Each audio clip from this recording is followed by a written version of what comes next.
tindakan pencegahan. Jadikan masjid tempat yang bersih dan suci dari penularan. Inilah sumbangan kita dan tanggungjawab bersama. Pesanan ini dibawakan kepada anda oleh SG United.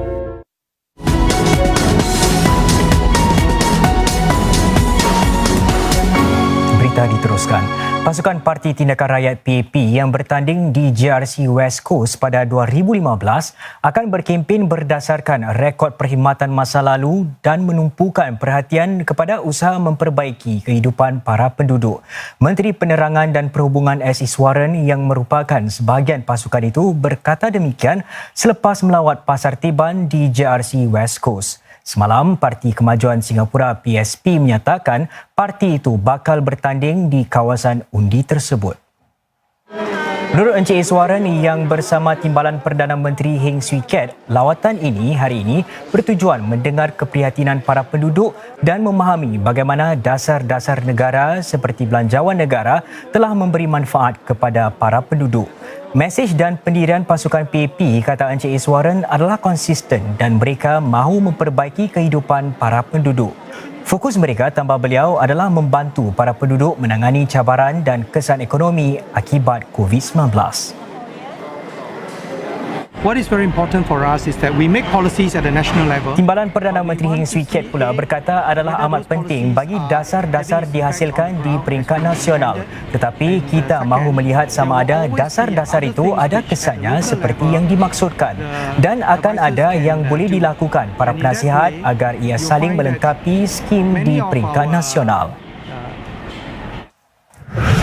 DPM Heng kemudian menemui para penduduk dan para pekerja di Causeway Point dan stesen MRT Woodlands. Ia merupakan dalam kawasan undi JRC Marsiling UT.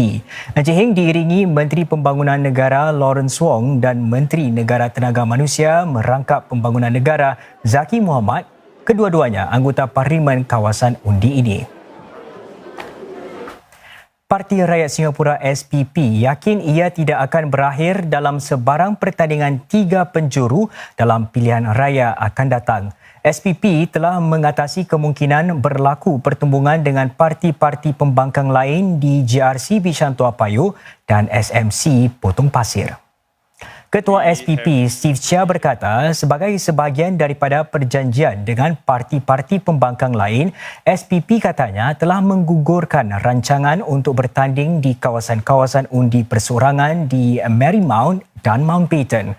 Partinya kini memutuskan untuk mengurangkan jumlah calon kepada 5 bagi memastikan persaingan 1 lawan 1.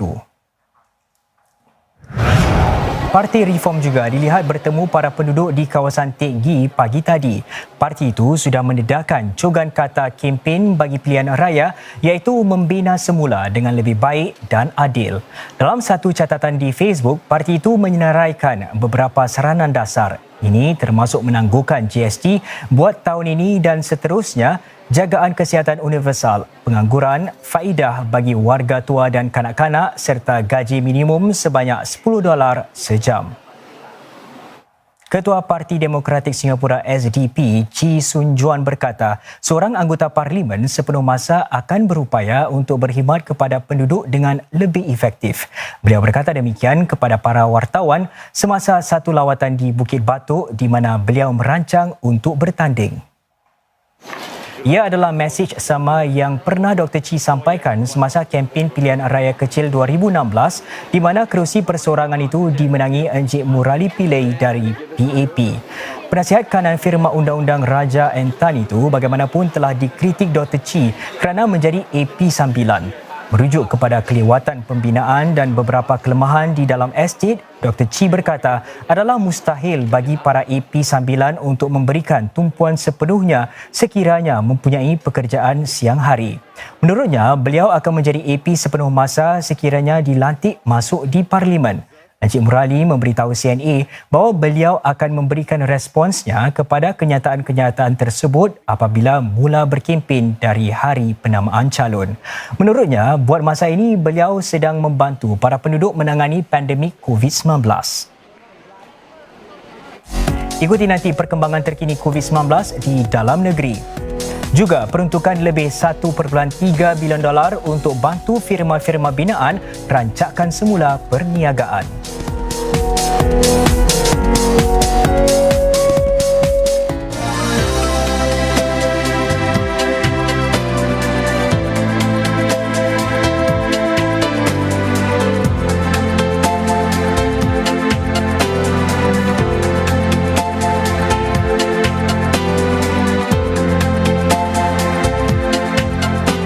Laporan cuaca dibawakan oleh Mitsubishi Electric. Krisis COVID-19 akan menjejas kita semua. Dalam dunia yang telah berubah ini, beberapa perkara masih sama. Singapura akan terus menggalakkan hubungan erat dan kerjasama antara rakan-rakan ASEAN untuk mengatasi COVID-19 bersama-sama. Kami juga menjangkau keluar rantau ini supaya dapat membuat sumbangan bermakna kepada dunia. Kami bekerja dengan rakan-rakan kerjasama penting untuk memastikan rantaian bekalan sentiasa terbuka, terhubung dan berdaya tahan. Singapura boleh berdiri sendiri di pesara dunia hanya jika kita teguh, berjaya dan bersatu padu di tanah air.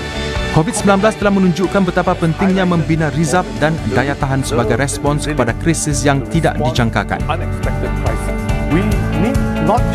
Kita bukan saja memerlukan rizab keuangan, malah juga orang-orang yang berkebolehan dan berpengalaman, selain keupayaan organisasi dan ketangkasan dalam operasi. Kita perlu daya tahan ekonomi. Dalam jangka masa terdekat, ini bermakna kita boleh tangani kesan langsung COVID-19 terhadap kehidupan dan rantaian bekalan kita. Setiap krisis akan melemahkan fabrik sosial kita. Saya gembira melihat ramai rakyat Singapura dan rakan-rakan kita yang tinggal di sini melakukan kebaikan, menunjukkan keprihatinan dan ihsan. Kita kongsi nilai kemanusiaan yang sama.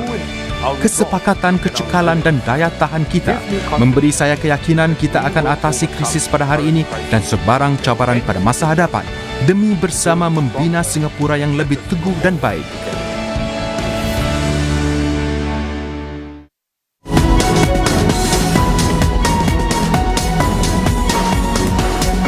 Terima kasih kerana masih lagi bersama berita. Saudara, Singapura melaporkan 291 kes baru COVID-19 setakat tengah hari tadi. Jumlah keseluruhannya sudah melepasi 43,200. Dalam laporan awalnya, MOH menyatakan ada 11 kes dalam kalangan masyarakat. 5 daripada mereka merupakan rakyat Singapura atau penduduk tetap dan 6 adalah pemegang pas kerja. Sebilangan besar kes-kes baru itu adalah pemegang permit kerja yang tinggal di dormitori pekerja asing. MOH akan memberikan perincian lebih lanjut malam ini. Lebih 1.3 bilion dolar diperuntukkan untuk membantu firma-firma pembinaan merancakkan semula perniagaan mereka dengan lebih cepat di tengah-tengah pandemik COVID-19. Daripada jumlah itu, hampir 800 juta dolar akan diketepikan bagi entiti perolehan pemerintah seperti JTC dan LTA untuk kongsi sama separuh dari pemanjangan bagi projek-projek sektor awam. Lebih 500 juta dolar akan disalurkan sebagai penggerak semula firma-firma untuk membeli peralatan baru yang diperlukan di tapak-tapak kerja. Dan sekitar 50 juta dolar adalah untuk membayar separuh dari gaji pegawai-pegawai pengurusan selamat selama 6 bulan mulai September tahun ini. Pada masa yang sama, pemerintah akan terus menanggung kos ujian swab yang dilanjutkan daripada Ogos hingga akhir Mac 2021. MOM menambah, ia akan melanjutkan rebat levy pekerja asing sehingga akhir 2022. Singapura dan Malaysia sepakat pembukaan semula sempadan perlu dilakukan secara berhati-hati mengikut protokol kesihatan. Perdana Menteri Lee Hsien Loong dan rakan sejawatannya Muhyiddin Yassin bersetuju untuk mengadakan 2 aturan perjalanan dengan rakyat harus mematuhi langkah-langkah kesihatan COVID-19 yang sedang diperhalusi. Kedua-dua pihak bersetuju mewujudkan reciprocal green lane antara kedua-dua negara bagi menjamin kelancaran pergerakan rentas sempadan bagi tujuan perniagaan dan keperluan rasmi. Satu lagi adalah aturan periodik commuting yang memudahkan urusan pergerakan rakyat kedua-dua negara.